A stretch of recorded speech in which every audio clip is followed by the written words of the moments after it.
My guest this morning is in many headlines right now. Lieutenant General H.R. McMaster is President Trump's national security advisor. In his long career as a warrior, he has received the Silver Star and 2 Bronze Stars and has fought in both Iraq wars and in Afghanistan, has made him one of the most experienced voices around President Trump. It has also made him a target, most recently, of a tiny slice of the so-called alt-right and a legion of Russian bots that have alleged a number of screwball things about him. So relentless has been the nattering against the general that President Trump put out a statement about him last night saying, quote, "General McMaster and I are working very well together. He's a good man and very pro-Israel. I'm grateful for the work he continues to do serving our country." So what does General McMaster think, and what sort of advice is he giving to the president? I sat down with him midweek for a wide-ranging interview. Later in the program, I will ask Bloomberg's Eli Lake who McMaster's critics are and why they are so indifferent to the president's views about McMaster. But first, the interview. Our first 2 subjects are the crisis in Venezuela and the challenges posed by Iran, specifically the Obama administration's nuclear deal with Iran. Here is the beginning of that interview. Your old friend April G. Stavridis said on my show on Wednesday, there's going to be a violent civil war, there's going to be massive refugees, and any military intervention in that country would have to come from Colombia and or Brazil. Do you agree with those 3 assessments? Well, I think his assessment is right, that democracy's over right now in Venezuela, and people have talked about could there be a coup? Well, there's already really been a coup that has happened already. Maduro has prevented the Venezuelan people from having a say in their own future, and so with the seating of this Constituent Assembly, it is a watershed, and it's a tragedy for the Venezuelan people who are suffering all kinds of depredations based on the failed policies of 2 regimes now, and it's really a situation that's intolerable from the Venezuelan people's perspective. And so what we're endeavoring to do is to work with partners in the region and to work on behalf of the Venezuelan people to help rescue them from this dictatorship. Do you see a military intervention from any outside source? No, I don't think so. I think what's really required is for everyone to have one voice about the need to protect the rights and the safety of the Venezuelan people. If there isn't an intervention, General, does Maduro possess the potential to become a new Castro, but one even more dangerous than Castro was in '62 when the Soviets put missiles there? It's a bigger country, it's a richer country. So there are big consequences, obviously, mainly for the Venezuelan people. But there are consequences for security in the region as well. And so we know that he's drawing very heavily, Maduro's drawing very heavily on support from the Cubans. He's also has the Chinese and the Russians underwriting this failed regime, this authoritarian dictatorship now. And so there are regional security implications, as well as we already see every day, devastating consequences for the Venezuelan people. Venezuela also has a long history with Iran, and there are reports that Iran has back and forth with them. Any idea if the Iranian Revolutionary Guard Corps' Quds forces is in Venezuela? Well, it wouldn't be surprising. I know, of course, their priorities are elsewhere, what they've done to really light the Middle East on fire, to flame this very destructive cycle of sectarian violence in the Middle East. I mean, that's what I think we have to hold the IRGC accountable for. Pull the curtain back on their subversive activities across the greater Middle East. The reason I bring them up is because if there are revolts in the street on Sunday and beyond, when the Green Movement occurred in 2009, the besieged IRGC were ruthless. They just cut it down. Would you expect Maduro's government to do the same thing with demonstrations? Well, he's already doing it, right? I mean, they're already brutally repressing the Venezuelan people. And you've seen this with these gangs of thugs. Typically, these are the sorts of organizations that are used.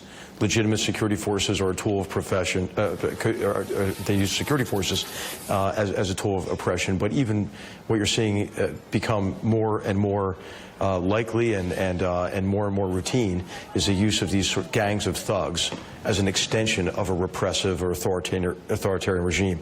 You see this in Iran in the form of what's called the Basij, right? You see this with these gangs of thugs in Venezuela as well. Do you want to rule out completely? Does the president rule out completely, no matter what the situation is, pulling a Panama, as President George Herbert Walker Bush did? Well, I mean, you know, there's a long history in the region of American intervention, and that's caused, problems in the past. And so I think that we're very cognizant of the fact that we don't want to give this regime or others the opportunity to say, well, you know, this isn't the problem with Maduro. This is the Yankees doing this. They're the cause of the problem. You've seen Maduro have some lame attempts at trying to do that already.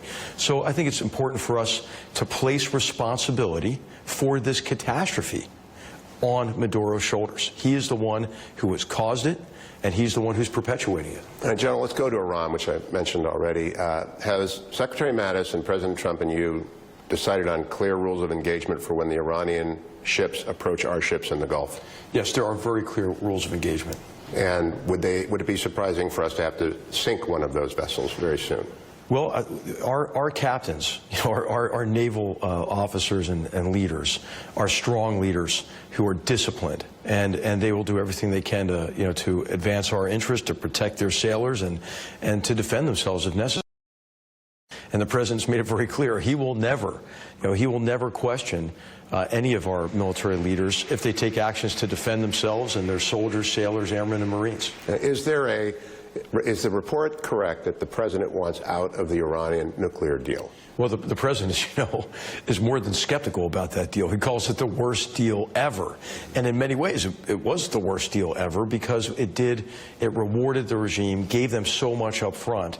And what happened is Iran began immediately to violate the spirit of that agreement, which was meant not only to prevent this horrible regime that has been victimizing so many people across the greater Middle East and beyond through their support for brutal proxy forces, their support for the Assad regime who gassed and murdered his own people in large numbers, the support for Hamas, the support for Hezbollah, and how that has created so much mayhem in the region for these Houthi rebels in Yemen, for example. A regime that has caused so much human suffering already. The intent was to prevent them from getting a nuclear weapon, but also then to get them to moderate their behavior. What the regime did is the opposite of that. They actually intensified their destabilizing behavior across the region. So the president's very strong about this when he says the main point we ought to focus on is that Iran has violated the spirit of this agreement. And so what we have done is we have crafted a strategy along with a lot of our like-minded nations, allies, partners, to counter Iran's destabilizing behavior, while we still aim to prevent, by whatever means is necessary to do so, Iran from obtaining a nuclear weapon. Now, I don't like the agreement. A lot of people don't like the agreement. The president doesn't like the agreement. But if we leave precipitously without a legitimate reason to do so, won't that undermine our ability to make other agreements in other places? Is that what's holding us in there, even though they're violating the spirit of it? I think what's holding us in there right now is our determination as to the degree to which they are violating the letter of the agreement. And they have in the past, right? They had too much heavy water. They had too many centrifuges running. But when we go to the IAEA to enforce this agreement, they've taken remedial measures. But, of course, what they're doing is they're stepping over that line. And we have to be very clear. And all the signatories to this have to be clear that if you violate the agreement, then there are going to be consequences. And we can't adhere to an agreement if the main party here, Iran, is violating it. Next review is in 90 days. Do you think the president is going to stay in the agreement in 90 days? Well, these reviews that come up every 90 days, these are internal reports to our Congress. And so they're really two separate issues. Do we certify that Iran is adhering to the deal? And we're looking very hard at their adherence to it with our partners and other signatories to the JCPOA, is what is called the Iran nuclear deal. And then there's also the question of whether or not you stay in the agreement based on violations. Any prediction?